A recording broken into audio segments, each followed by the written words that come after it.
Good evening, ladies and gentlemen. My name is Niels Behrens, and we want to speak about happiness tonight. I have the very, great honor to introduce my friend, Dr. Florian Langenscheidt. So for over 30 years, publisher Dr. Florian Langsheidt has become expert in terms of how to perceive happiness. He founded the Institute for Applied Happiness Research during his philosophy studies. He lectures on happiness at the renowned University of Harvard. He regularly writes bestseller on how people can lead happier lives. This week, his book has published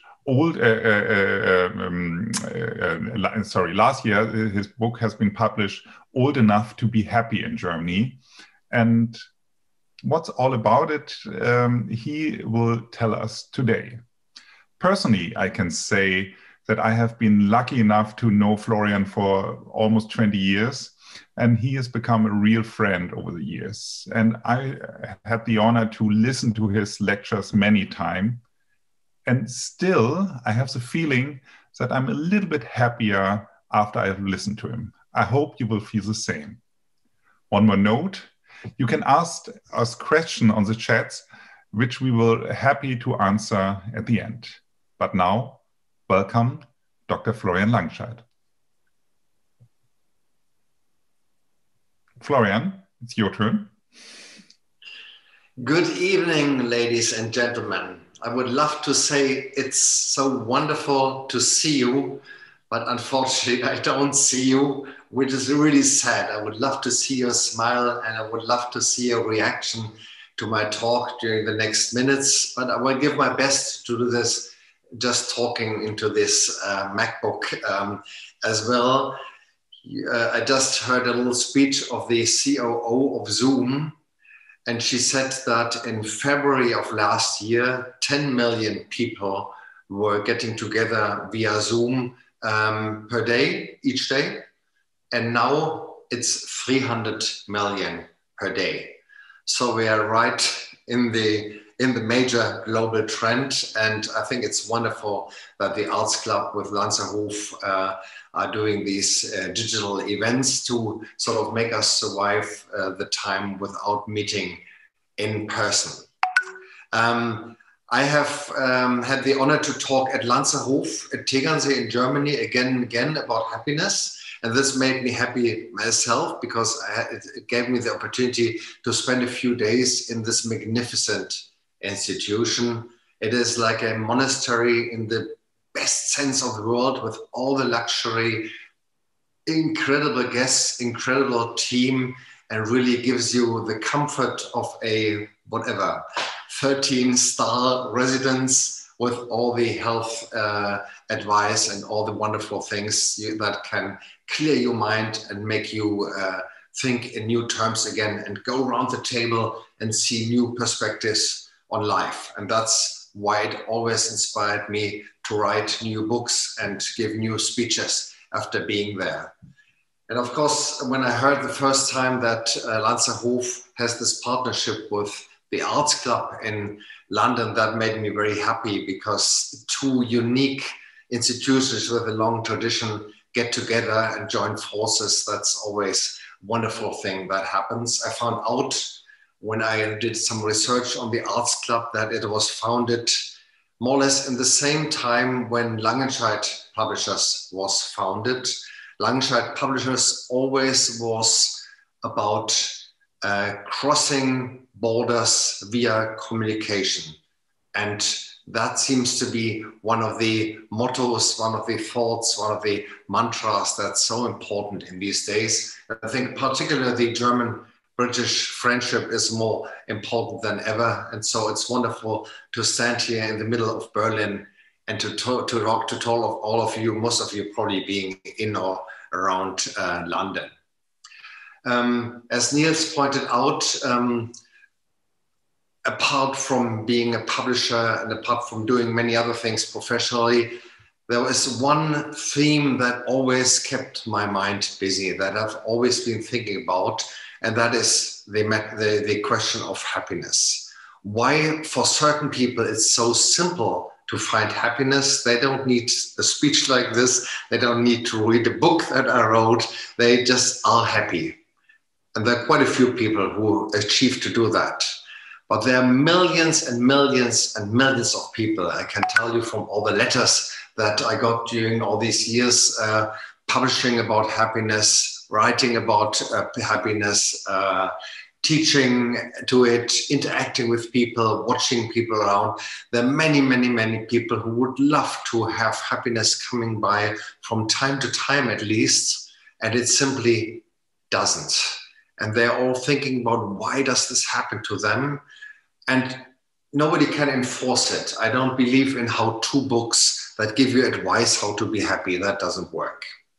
It comes by or it doesn't come by. You can't force it. It's not something that is reluctant to plans, like business plans or whatever.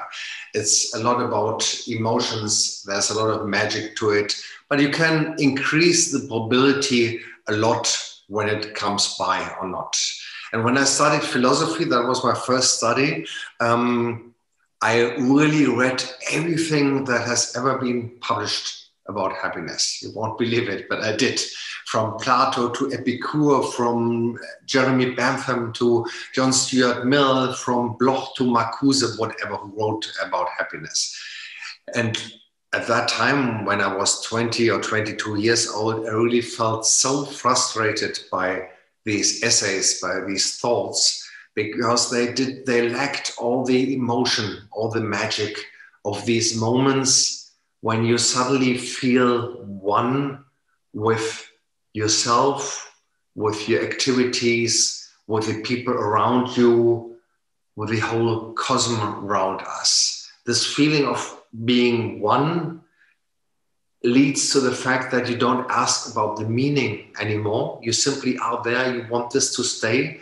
The whole notion of time as a consequence of a sequence of minutes, seconds, hours is gone by. In many cases, the time before a happy moment make us much more happy than the moment by itself.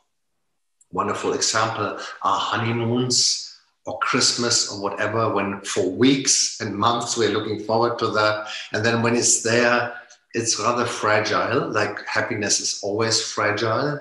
You can't have it all the time, and most of the people don't want it to be around all the time. It's something rare. It's a rare gift to us. And when I read all these things, that I thought, this can't be it. And that's why I did this scientific research for a while, and this is why I watched people on their way to happiness for years and meanwhile decades. Which particular moment is the one that has the highest probability of you being happy is very different.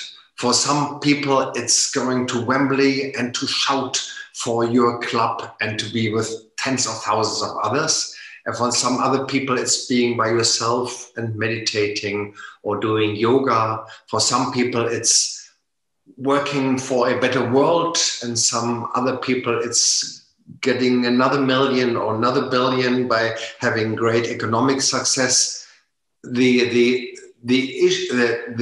question, which of these way to happiness is the best one, you can't answer it. It's as subjective and as diverse as your eyes, noses, or whatever. But there are few points that can be generalized about happiness. And they are the research of decades of, they are the result of decades of research.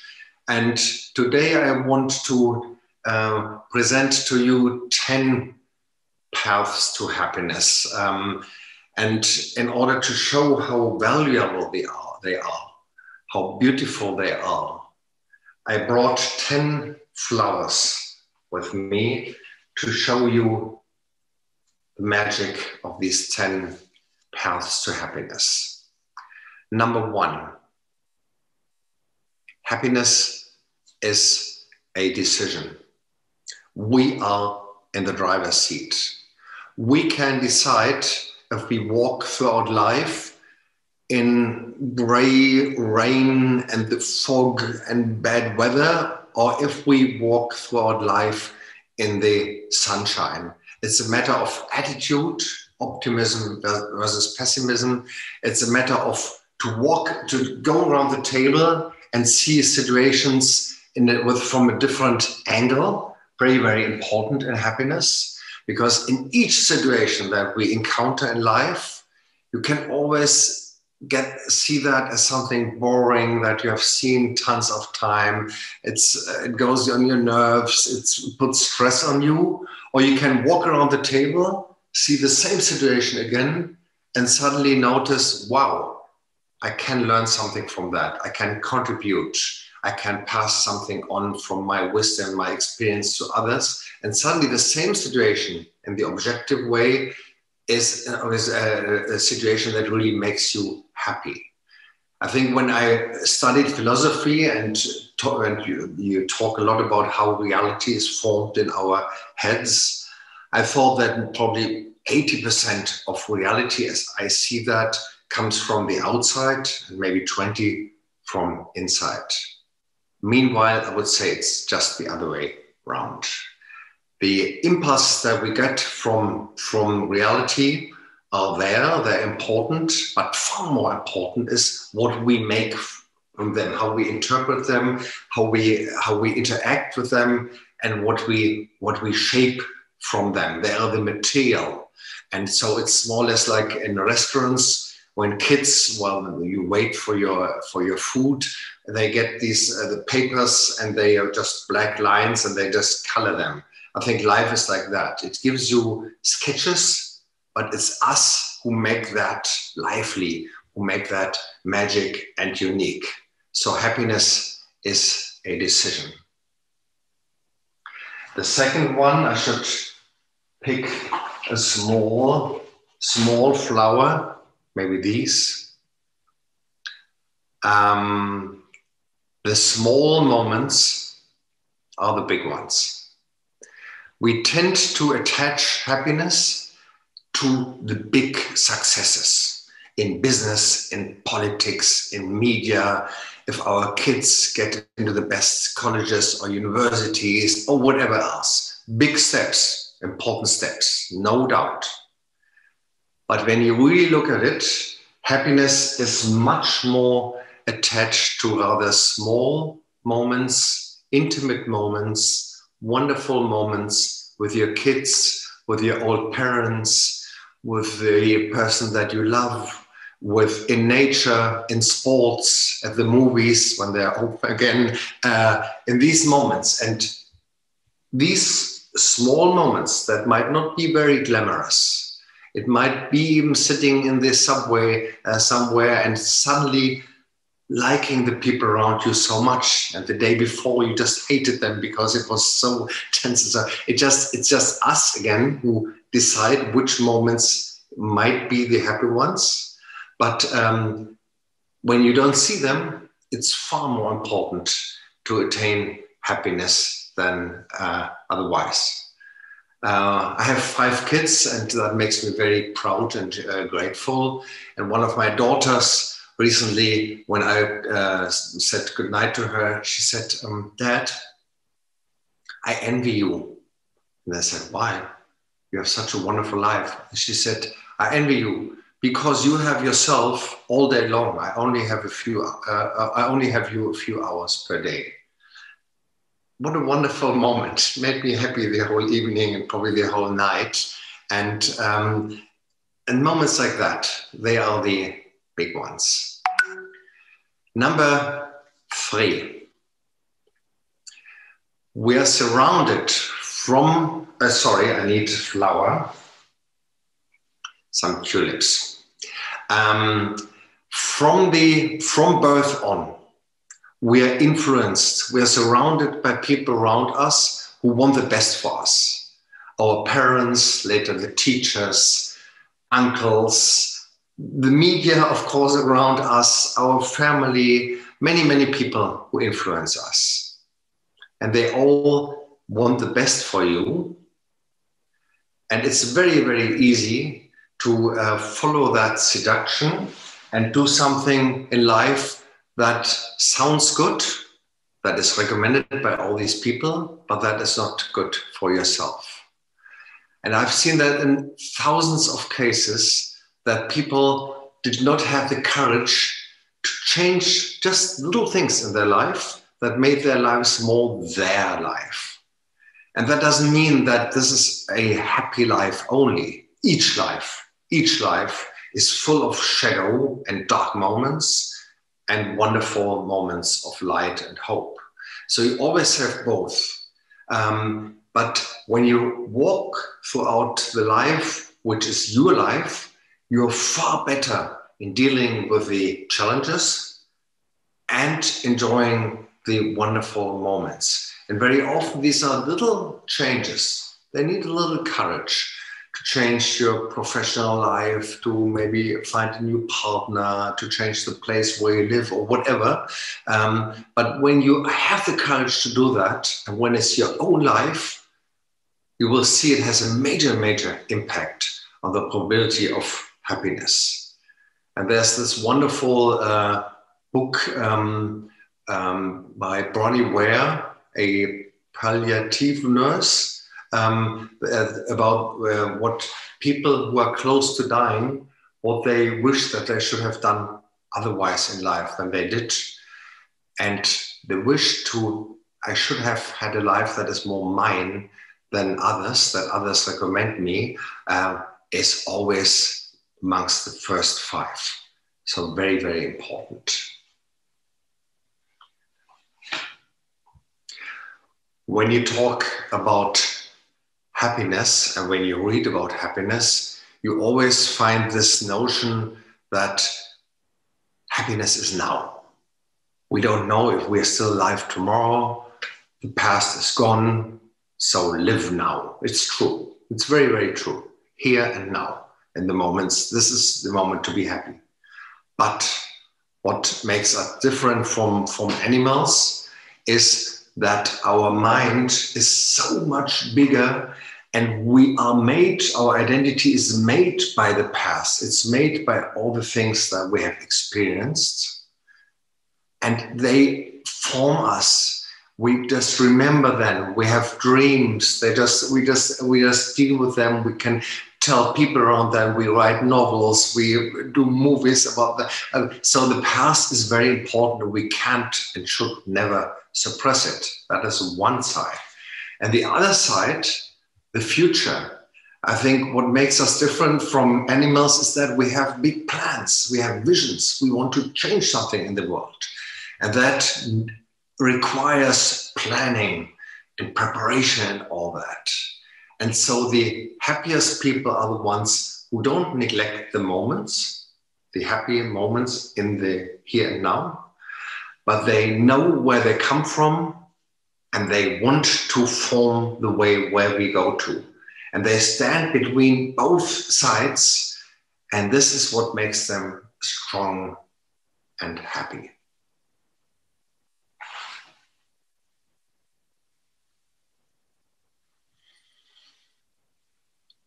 When you talk about happiness a lot, and I do, very often you get the point that human life is not made for happiness. There's so many bad things happening in the world, and COVID-19 is only one of them. You know how many children die from hunger, you know about all the terrorism, you know about poverty, and so on, that many people say there can't be a God that made a world like that. It's true. The world is not a world that makes it very, very easy to be happy. But when you're strong, you have all the options to be happy in spite of all the major, major obstacles. Even something like Corona creates moments that we would not have had before. And COVID-19 gave them to us that we suddenly appreciate the most important people in our environment even more, that we spend more time with them, that we don't live in this life that just keeps us busy all the time, that we rather concentrate on important values and what really counts in life and all that. And when suddenly we think more about which trip is important, it creates a lot of thinking in all our minds. And so it has positive aspects as well. We grow together, we grow personally, and that is a good news of something very, very, very negative in many, many terms as well. And so we have the choice again. Happiness is a decision. We have the choice again. If all these negative things just destroy you, but that doesn't help anybody, or if you rather get all the positive energy you need to fight against them from all the positive moments, and then of course fight against them. The world needs all the energy of all of us to work against all these terrible elements in life.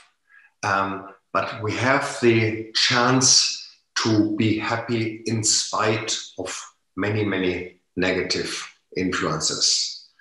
I used to be a great fan of the Olympic Games. Meanwhile, I even prefer the Paralympic Games, particularly I remember London very, very well, because the young men and women who are fighting there, they all had a big injury or disease or accident, and they had to go into different sports in many, many cases, and they became world class there as well. They were happy in spite of something really, really bad. And once I did a TV program with people that have had major, major moments of grief in their life, from cancer to losing your child or something. And they all said that after having had that, they have become much more grateful in a way. They take care so much more about the different moments that life offers to us. And altogether, they are happier than when they were before, when life was more or less normal.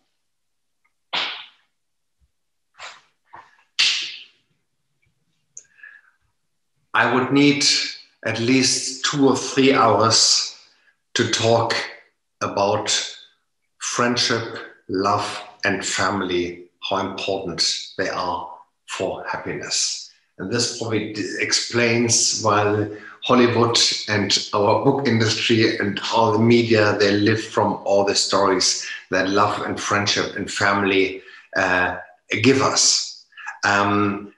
So I don't have time to go into any details, but I can tell you for sure, love gives you the most amazing, the happiest moment in life, when it's good, when it's symmetrical, when you find somebody who loves you as well, when you don't feel bad in any moment. But when it goes wrong, of course, it's the source of awful moments. I don't have to go into that. So it has this, as people who think about statistics say, has this high volatility. But we can't live without, and I think it's hard to imagine happiness without love. Friendship is very different. In many, many, many cases, it's far more stable. It's not like this one. It's more stable than love. It's more reliable. But it's hard to imagine to go throughout life without friends. And so they're extremely important for happiness. And there's a lot of research on that and all these long-term studies, that people who have a few friends and keep them and who master the art of friendship, that they're far happier than people who don't have that. And having kids, parenthood, I mentioned that I have 5 kids and I'm very, very passionate father. And once I wrote a long article about parenthood and how wonderful it is. And then I got nice letters, but I also got very, very negative ones, who basically said, very nice, Dr. Langenscheidt, that you tell us what a happy father you are, but we have tried to have kids for whatever, 8 years, and it didn't work. And then I found out that in Germany, a third of couples would love to have kids, and for whichever reason they don't succeed. And so I became a little more cautious. But then I went into some research on that and found out that there's no evidence that people with kids are happier than people without kids. But it's a different kind of happiness. And again, talking about volatility, when you have kids, it's a higher volatility. You have these wonderful moments of proud and seeing how somebody develops, how a new person gets into life and all that. But you have these awful moments when you lose them, when they have wrong friends and drugs and kidnapping or whatever. So it's both very volatile. And without kids, it's a different life. But as I said, there's no evidence whatsoever that one of these two existences, that one of them is happier or makes people happier than the other one. Something that I learned very late in life, very late, maybe too late. Each person that is close to us is something somebody very, very special that you can't replace. And so things happen in each relationship, that something goes wrong, that you offend somebody without wanting to do that, that there's a misunderstanding, whatever, and that you close the door. And that's important because you're a proud person. But in the long run, it's more important to be able to apologize and be able to forgive others. It's very important skills, because if you can't do that, you just lose so many people on the way throughout life that it hurts. And that it diminishes the chances of happiness, because that door can't be opened without you going through that and apologizing or forgiving. I think many women are better in that than men are. That is my impression in my surroundings anyway, but maybe men can be better at that.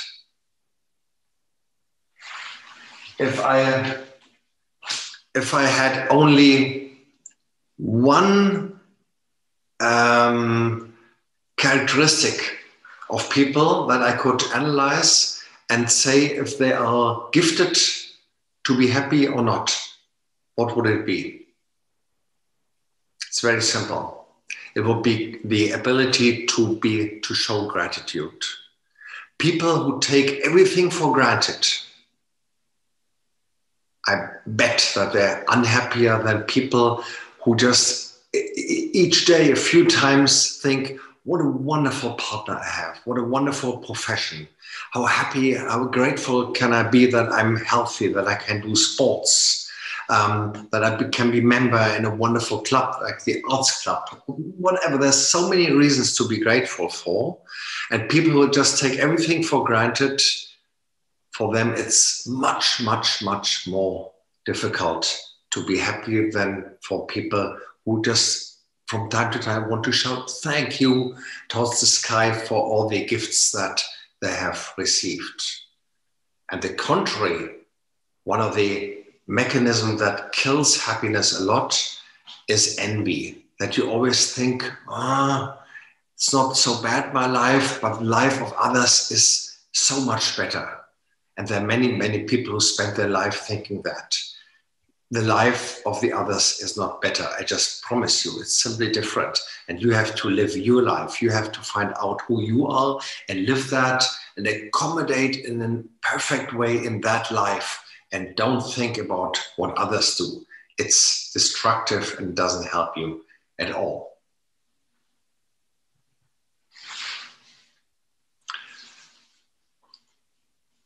Age. Do we have to, let's say, in each speech, at a 60th birthday, 70th birthday, 80th birthday, there are all these jokes about the old wine or whatever.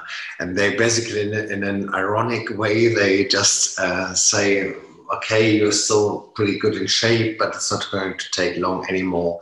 And they think, and if you ask people around the world, when you could choose, which age would you like to have? The result is always more or less 22, 23 years old. When you sort of you're out of your family, you can do what you want, but you don't have all the responsibilities yet. But that is based on a wrong assumption. After a lot of research, and Niels just mentioned the last book that I wrote about happiness is called Old Enough to Be Happy.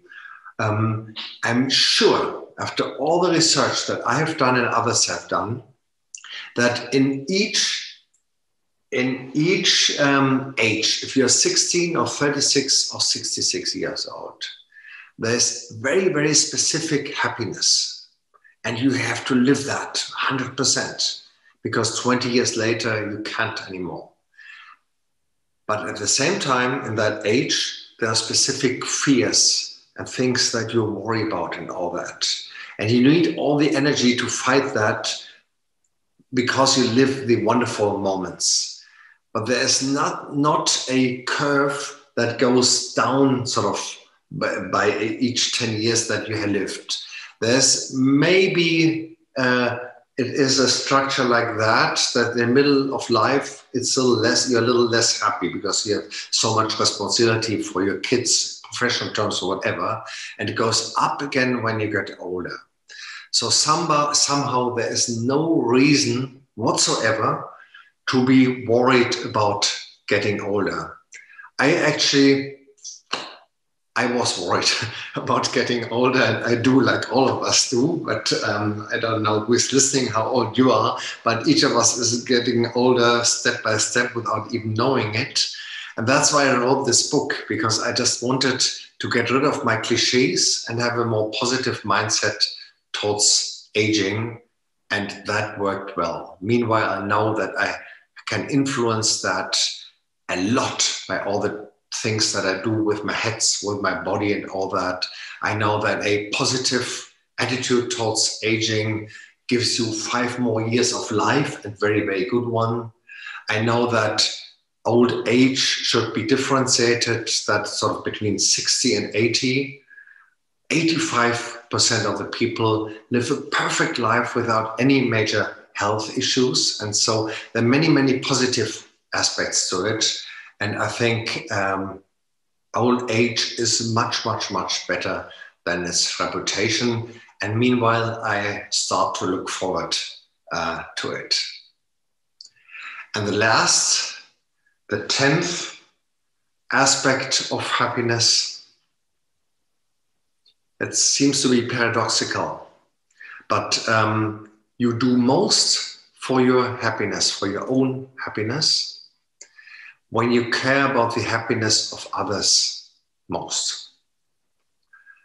I'm sure you know people who always think about themselves, about their forthcoming, their success and all that. Very narcissistic person that they're not interested in anybody else. I'm sure that these people are less happy than others who take care of their old parents, of their kids, of places where they can help, of big issues that they're working for in the third sector to improve the life situations of others. And it's extremely important to do that. And when you trust the research of all the long-term studies, people who have causes in their life that are beyond their own egotistical interests, they're always happier and more stable than the others. It gives their life meaning. They know why they're here. They're more grateful. They're happier.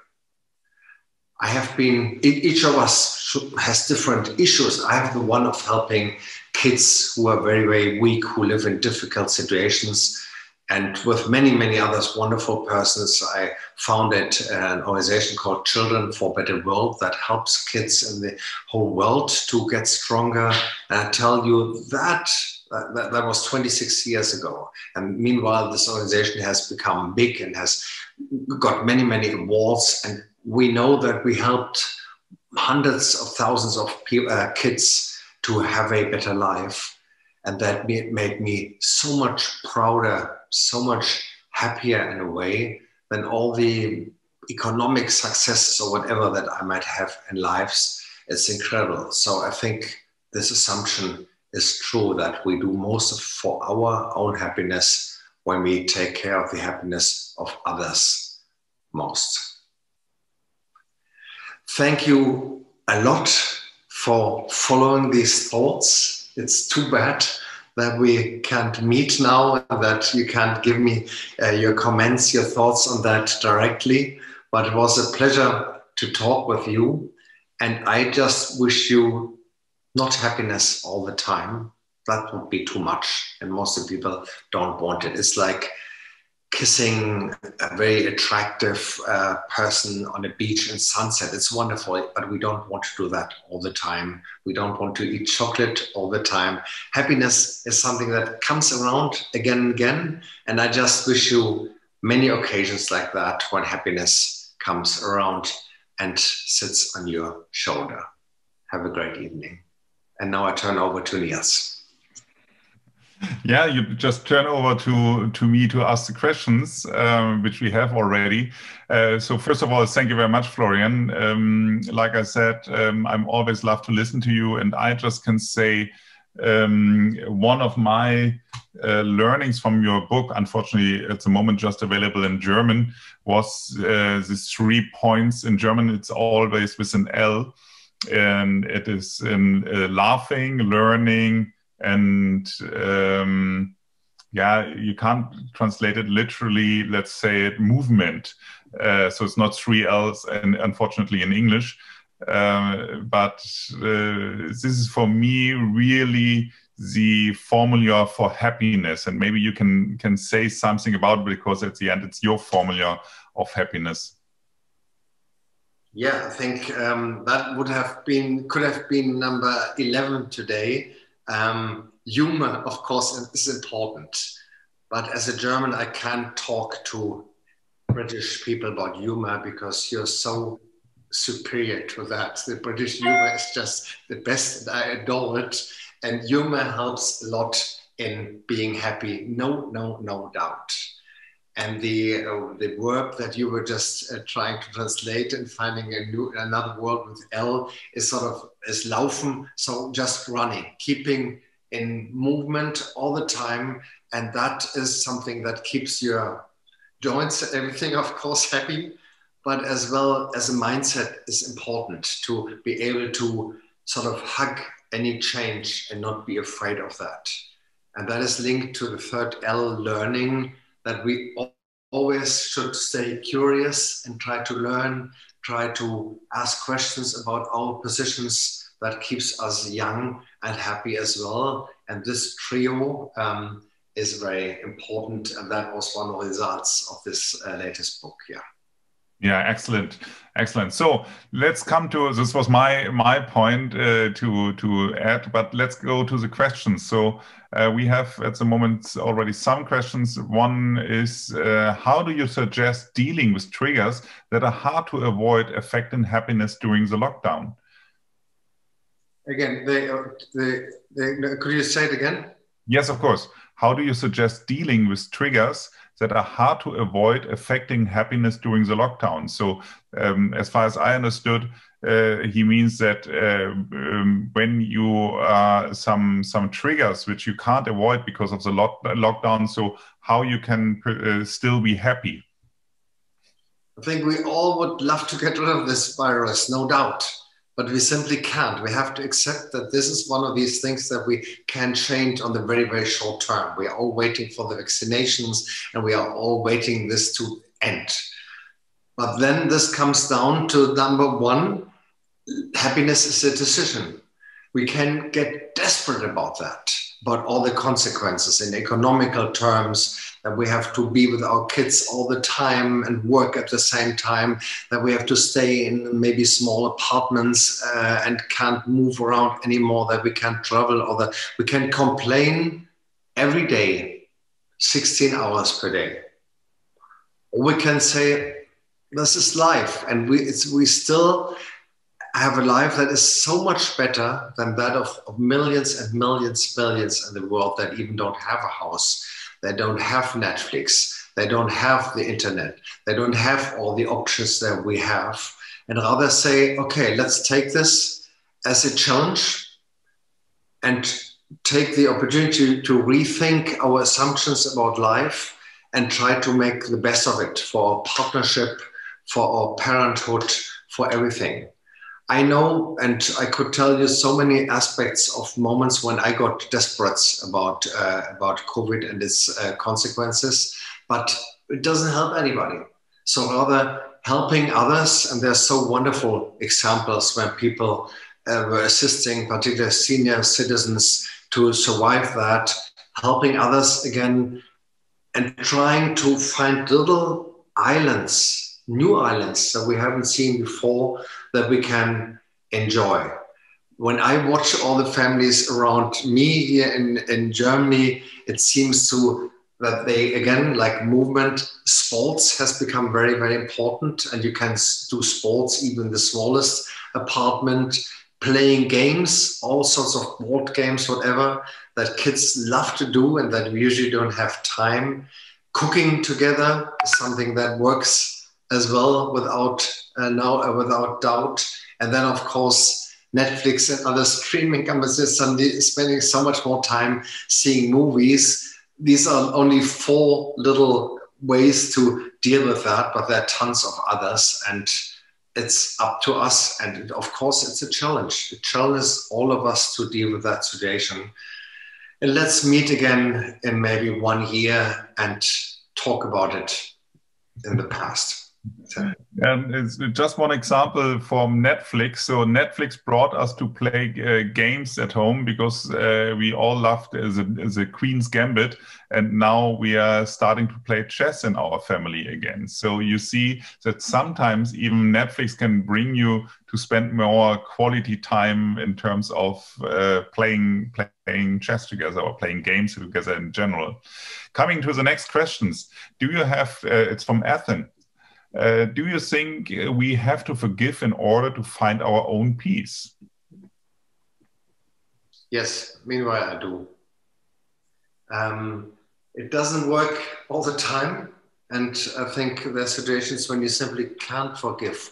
But when you have the spiritual power, this energy to really go into the situation, go into the other person and try to understand what that person wanted in that situation that created all the fight and all the disappointments. I think that's true, but it's hard. It's a big challenge for all of us. But if we succeed, it creates happiness on both sides.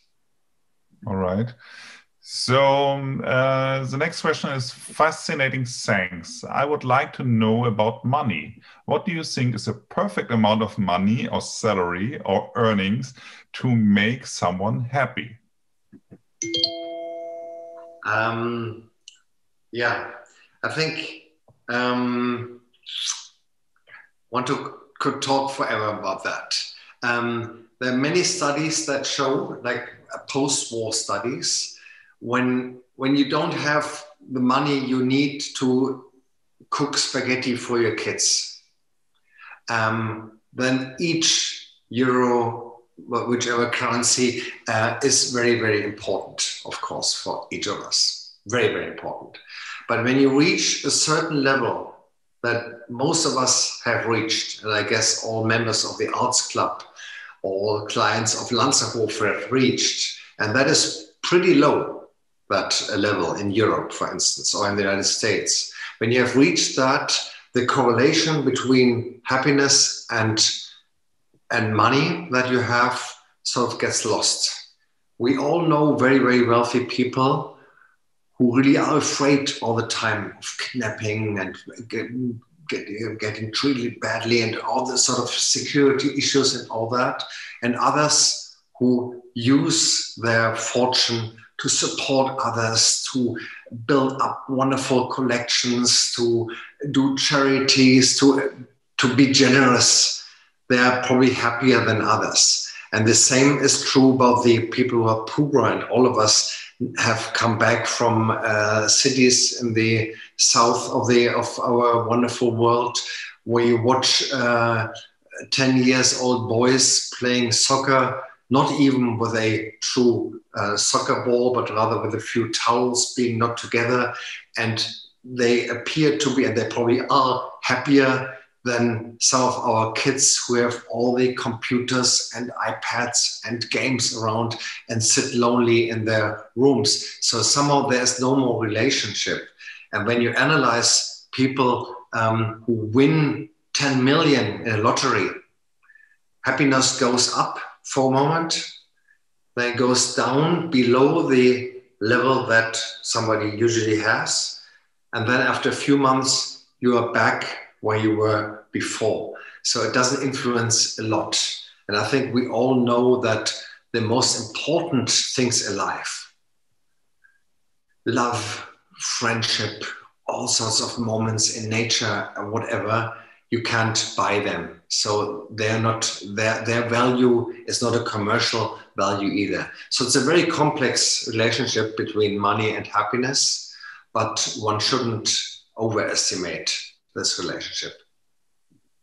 All right, thank you very much. So this question is challenging because unfortunately I listened carefully. Nevertheless, I couldn't answer it.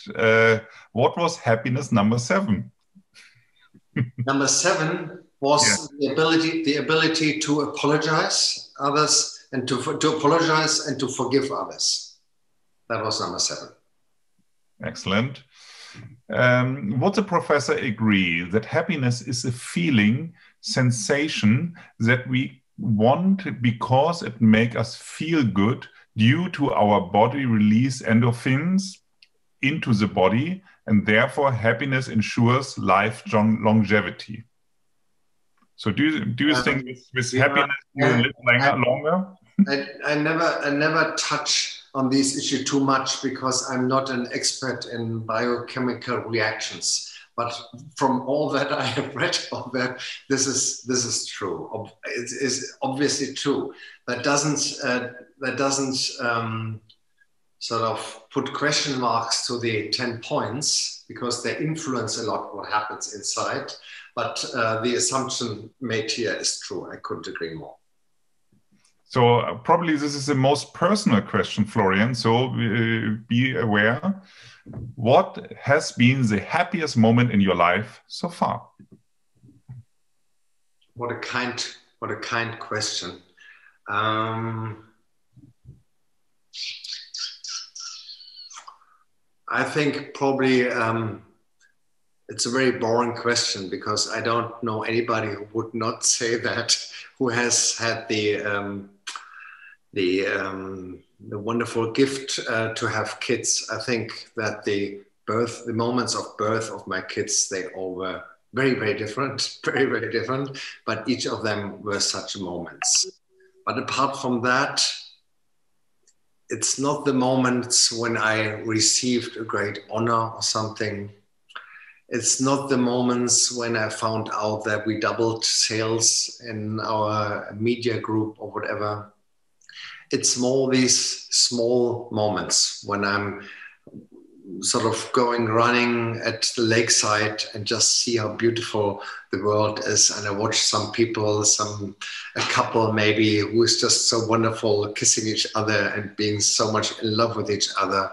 Or when I have moments with my kids now, it's just, as I said, the small moments are the big ones. And so there's not one big one that I could mention.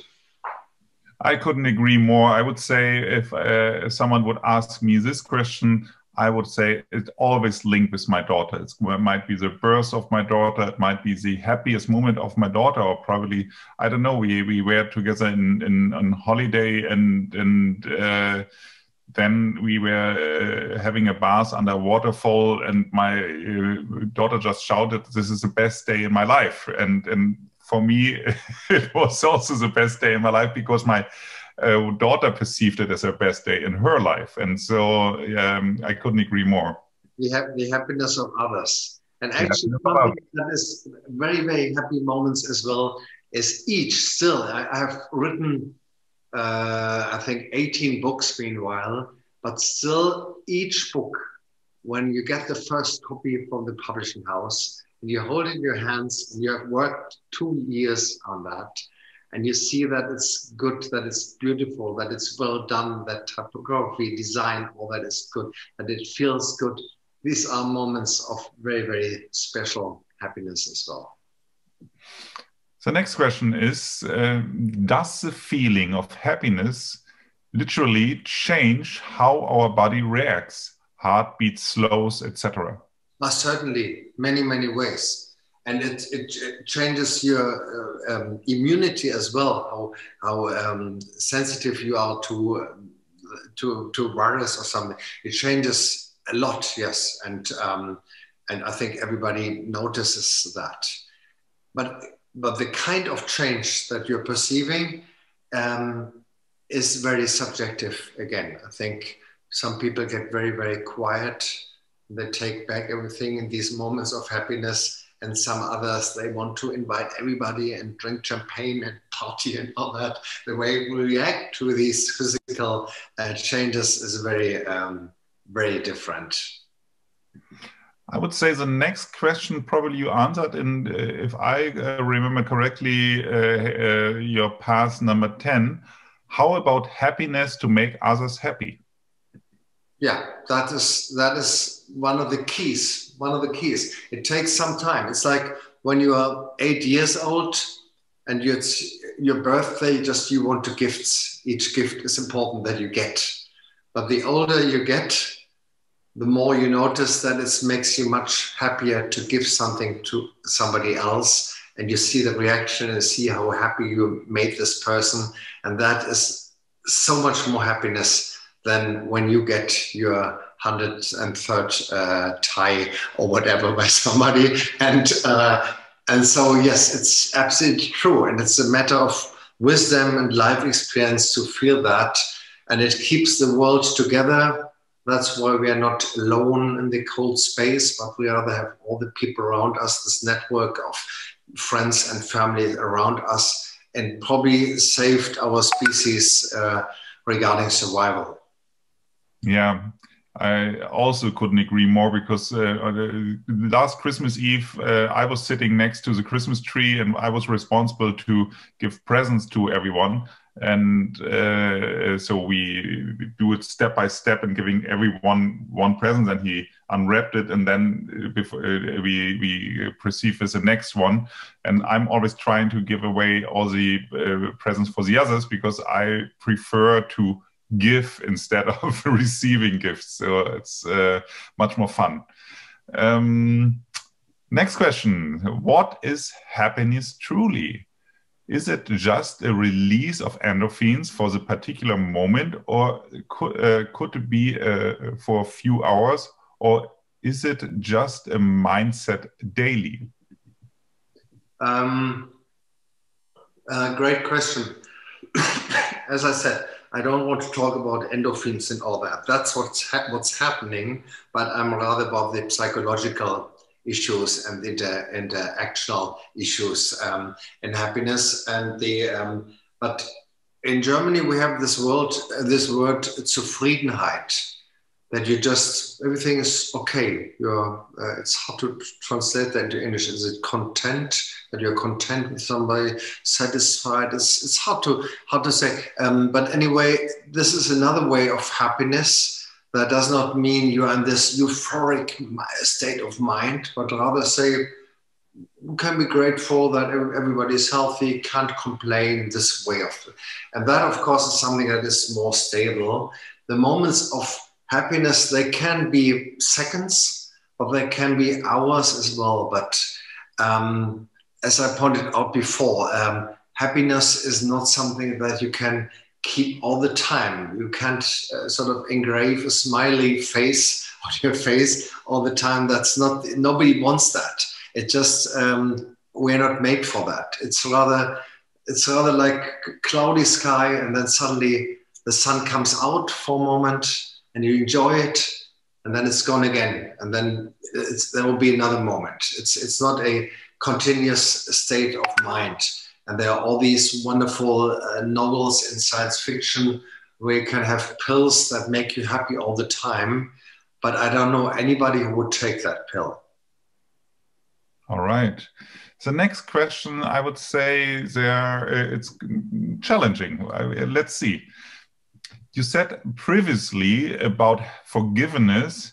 If you can get in the side of the other to understand and have the power to forgive, but what if you get in their side and there was envy, they wanted to hurt you, or one was underestimating you or insulting you or taking advantage of you, there shall one forgive?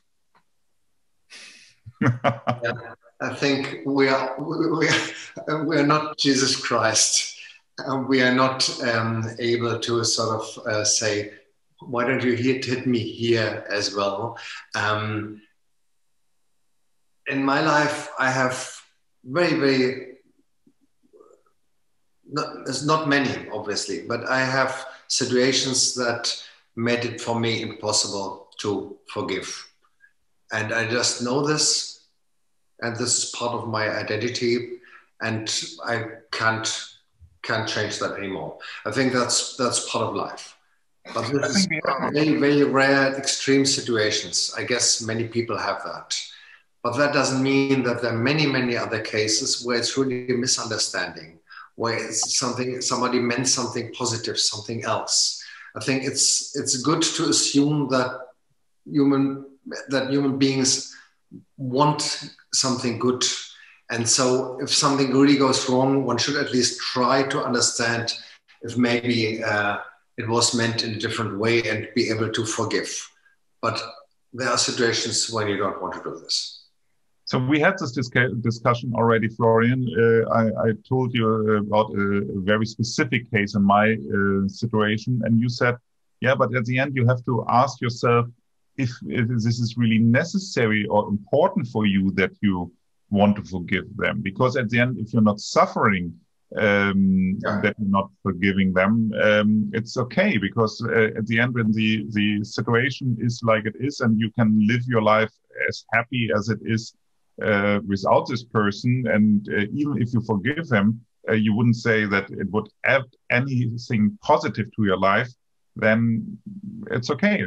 There are plenty of other peoples, and if you have the opportunity to ignore them, fine. So it depends if you're suffering, you're suffering from it. Absolutely. Do you think being happy makes you live longer? Yes. Each life is different, but it does. And there's a lot of research that shows that, no doubt. Yeah. Okay. So, Florian, the hour is over. I'm sorry for everyone who would still have some open questions, but nevertheless, I think that we have to come to an end. Thank you very much for all the listeners.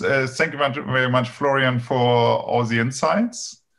And yeah, you promised already that we speak to each other in 1 year to see how happy we are after COVID-19. And I hope to see you all again probably next year.